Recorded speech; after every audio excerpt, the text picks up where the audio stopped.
Hey, thanks for checking out my video. This will be a quick review of the movie Terminator Genisys to get into some of the wibbly wobbly timey wimey business that the franchise has gotten itself into over the past few years so that you can better enjoy this installment of the franchise. And Marvel's Ant-Man's opening soon, so I have 4 pieces to give away to you guys for that. Go ahead and make sure you subscribe to this channel and then leave a comment below to enter to win. So let's get started. Begin! Original timeline. No John Connor. He doesn't exist yet. Kyle Reese is from, 1997-ish. Sarah Connor's from like 1980s-ish. Never, no. So, Skynet happens, 2017, becomes self-aware, launches Judgment Day, kills tons of humans. Humanity, of course, somehow figures it out, manages to stop Skynet. Skynet pulls the nuclear option, shows the time traveler T-800 back to 1984 to kill the Resistance leader. The Resistance finds out, sends back Kyle Reese to protect him or her. He ends up coming across Sarah Connor, with whom he fathers John Connor.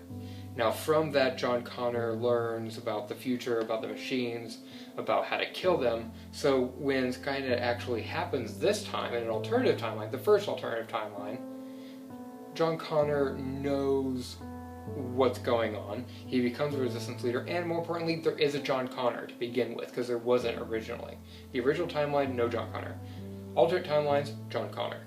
In T1, John Connor is a rebel leader. He sends Kyle Reese back knowing that he's his father to protect Sarah Connor, because the Resistance is trying to kill her as a way to try and kill him. So that happens. T1 happens, you know that. T2 happens because Kyle Reese died before Sarah Connor was safe, and she didn't destroy the evidence of the T-800. So, alternate timeline number 2 is Judgment Day, where the discovery of Skynet leapfrogs roughly 20 years from 2017 to 1997. Now, alternate timeline number 3. And this is actually, the movie's kind of alternate timeline number 3, alternate timeline 3.5. Alternate timeline 3 being Skynet sends a T-1000 back to Sarah Connor's childhood to kill her then. Resistance again sends a T-800 back to protect her. The T-800 goes, yanks her out of where she's living with her father and her mother. The T-1000 does, however, kill both of her parents. So now she's basically living with Arnold. So by the time we see Kyle Reese jump back to 1984, it's old Arnold. And the T-1000 that we very quickly meet up with in 1984 is the T-1000 that killed her parents and has been hunting her this whole time, but now that Kyle Reese is there, he's hunting both of them. She's already battle-hardened, she already knows everything. And more importantly, because she brings Kyle Reese to a place where they've already set up a trap for the T-1000 to destroy it. So they don't have to come up with that on the fly. Now, this little caveat. The T-800 coming to 1984 happens before Kyle leaves the future to come after him. Arnold knows when and where he's going to be.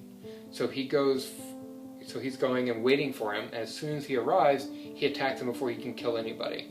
He attacks him, destroys him, gets rid of the evidence. So now because there's no evidence of the 1984 T-800, Miles Dyson no longer has the discovery and can launch Skynet in 1997. So that's reset that timeline, or that future timeline from that point. So that's what I'm saying, it's like 3.5, because you still had 3 going, it didn't completely reset again. So timeline 3.5 now happens, in which 1997 no longer happens. Now we're back to 2017, but Arnold, old Arnold, the one who came back for Sarah Connor's childhood, doesn't know that. Because when he came back, it was still 1997. He changed it, so he's unaware of the change. So Kyle Reese comes in, that change has happened before he gets there. So he's starting to have memories of an alternate timeline based upon his actions of killing the 1984 T-800.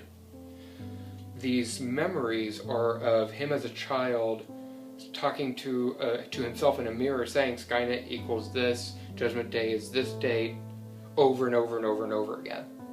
So after Kyle, Sarah, and old Arnold destroy the T-1000, we realize that they've built a time machine, just like the one he uses to get back, to jump forward, with the intent of jumping to 1997.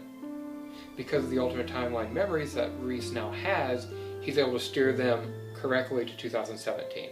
Now we're in 2017. They realize that an assimilated John Connor has jumped back in time to that period to help develop Skynet, to protect it, make sure it's ready for the upcoming Judgment Day.